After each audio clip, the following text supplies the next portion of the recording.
So here we are at part 2, where I want to support you with some practical solutions for the sort of difficulties that you may have as a parent or as a carer, as a professional, as a support worker, TA, blah blah blah. So I am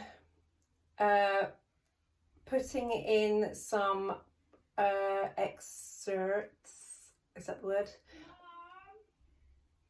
Hold on a minute. Yes, darling? You're right.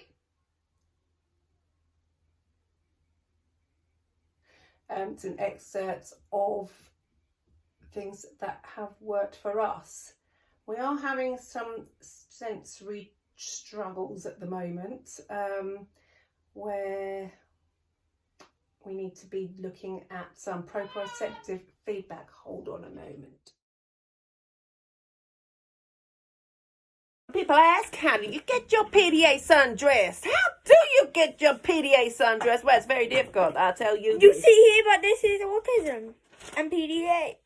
It is. And so how do I get my sundress? Well, I have to be silly. So we did this thing where we hooked the t-shirt over, and I'm going to use the magic power that I have in my brain, and I'm going to do the same with these trousers. And you just watch this. Wait. Let me stand on my chair. Do you need to stand on your chair? I think you might tip over and fall. Because I'm an idiot. No, don't you say that about yourself. That's my name. Right. Ready? So on the power of my brain, the power of magic, I'm going to magic these on. And they can see your legs, and that's what we're going to put these trousers on. Ready? 1, 2, 3. They're on! Oh, damn it. Doesn't work. That never works when I'm under pressure. Right, let's try this again. Magic 1, 2, 3.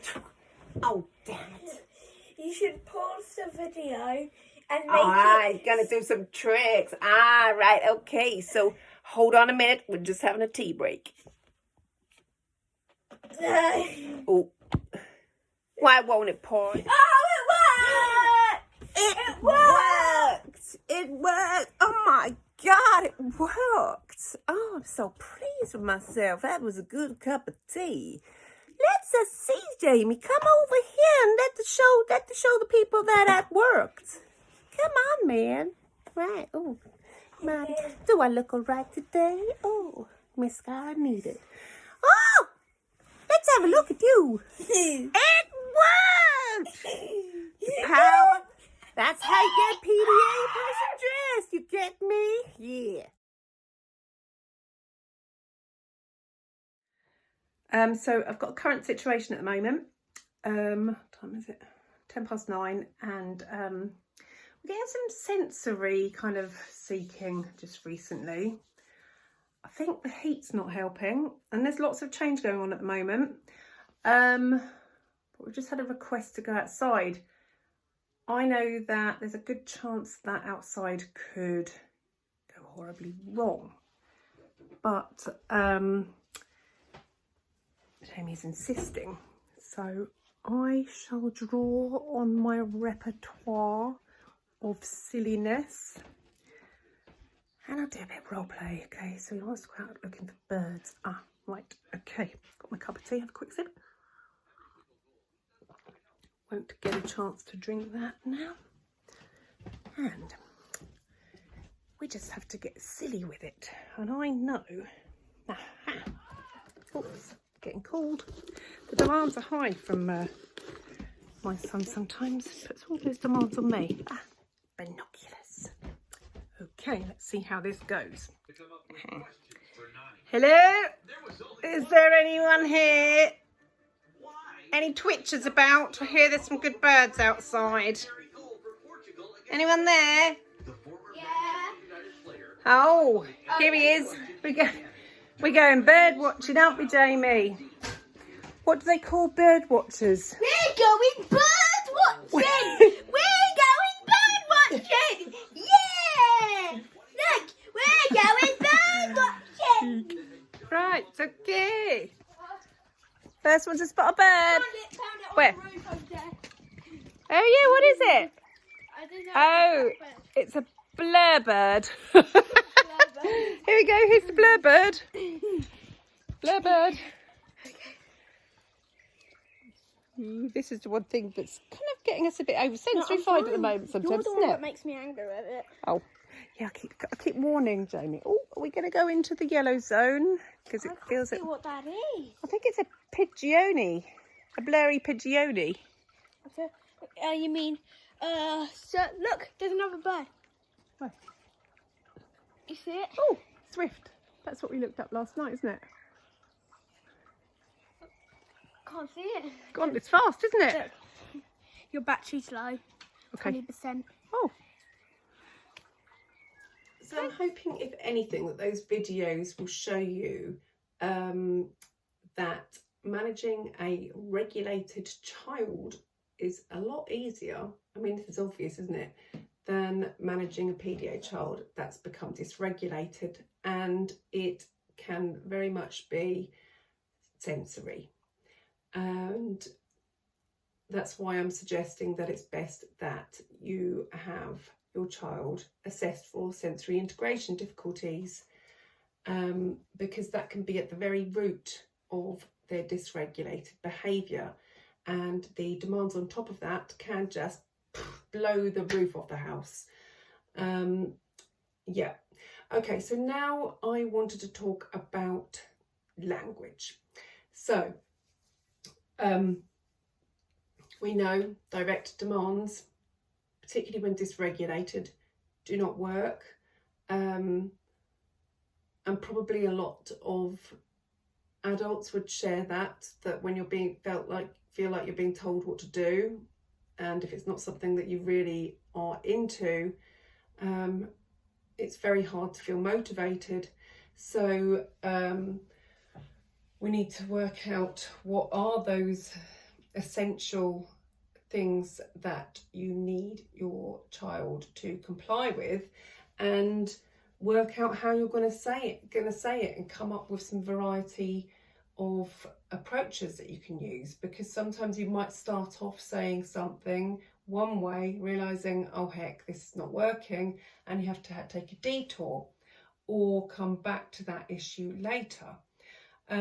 So keeping on the theme of being daft and silly, I will use that. So breakfast. Okay, so I'll be the game show host. This is one thing that's worked for me, and we have to keep trying different approaches because novelty seems to work best. So yes, I'll be a game show host, and today is your lucky day. You have won the ultimate prize of breakfast. So which one goes in the bowl? Would it be the Cheerios or the Wheatos, or maybe the top prize is fruit? So just hearing that, there's no direct demand. It's not related to anyone making a choice. It is a game show host. What shall they put in the bowl? So it's not saying, what do you want for breakfast? Because ultimately that's a big demand and quite a difficult choice to make. What would you like for tea? That's such a wide open question, isn't it? So again, you might come up with some little idea of, so tonight we're going to be restaurant Jamie and Kate. What shall be served on the menu? Just silly things like that. Again, it doesn't always work, but these are just the things that have worked for me. Cleaning your teeth. So in a previous video I said about choices. Would you like to clean your teeth now or later? But there's other ways of doing it. Should we clean our teeth in the bathroom, or should we just clean it here? Ultimately, the best choice for my child is to clean his teeth where he is. So I shall then bring a toothbrush and a little cup to his wherever he is. Now, that might seem like I am being a slave, and it can be a bit like that, but there are times when he's self-motivated to clean his teeth. But why is he going to be motivated to clean his teeth before going to school when he doesn't want to go to school? So that's when those strategies come in use, because I'd rather he cleaned his teeth than not clean his teeth. So another thing would be going to school. So he does seem to get on with school when he's there. I think it's just that whole demand of his day being taken up by school. So I might say, oh, after school, what should we do? Should we play a game? Should we play ball when you get back after school? So it's putting in his head that yes, there is school today or there is school tomorrow, but we're not actually saying it directly. And finding out information from him about his school day has gone is terribly, terribly difficult, because it's a demand being asked about school. So I literally don't get told a lot. If I ask, I'm not going to hear anything. So he will give some information away, but generally I don't know, and that's up to me as a parent and school to communicate. So Jamie won't really tell me how he's getting on with the academic side of things. He doesn't like to talk about it. So again, I need to find that out from school. And that can surprise me, that he's doing a lot better than I could ever imagine, because he won't put pen to paper at home. If I've tried to encourage it, it just goes completely hideously wrong, and I could potentially put him off wanting to write for weeks, months. It really is that much of a demand. But what I've learned is he will show others how he's doing when he's ready. So what is your child interested in? Use that as a tool and as a guide to motivate. Gamify. So you saw me being pretty much a clown. So if you're not comfortable with it, just practice putting on a daft accent or just being a bit silly. As if they're teenagers, they might think, oh God, where did that come from? So just choose it carefully. But just practice being a bit of a comedian, really. And just, I think it's about accepting there's going to be things that you're going to be doing for your child to support them, but it doesn't mean it's going to be forever. There's times when my son can get dressed quite capably, and he can do it capably. However, if he's getting dressed for something he doesn't want to do, that's an ultra demand. So I do have to help. But what we will do is make it into a little bit of a contest. So he puts one item on, I'll put another item on. If you put that sock on, I'll put this one on. So it really is about choice, creating choice. Or I wonder if that will go there. I wonder if, it's all like invitational language, not you need to. It's the teeth need cleaning, or that might sound a bit daft, but it's not putting that direct demand onto the PDA person. You're nurturing them to grow up with emotional regulation ideas and support. This is a process. I mean, we're at age 9, it's a process. We're talking about, we're learning to co-regulate as a foundation, and I'm supporting my child with certain things, to clean his teeth, to wash, to eat breakfast, to gain those independent choices for himself later on, that he can do for himself. But at this current time, it's going to cause too much dysregulation and problems if I don't support him in those things. And if I put pressure on him it's going to make it even worse. So just thinking about other issues that might be impacting on our children. Puberty, you know, for the boys, the testosterone coming in at 8 or 9 years old, that's going to be impacting on them, and the girls too. You know, there's a lot of things going on in their bodies and in their brains, and you know, the pressures that they feel from outside and school, and the pressure to perform, the pressure to you know, reach certain academic milestones. So just let them relax and find their own interests. I think a big problem is computers and technology and phones, and I'll share that with you, that it can be a struggle, but it also can be a great support and go-to for them when they just need that escapism. So it's about measuring it carefully.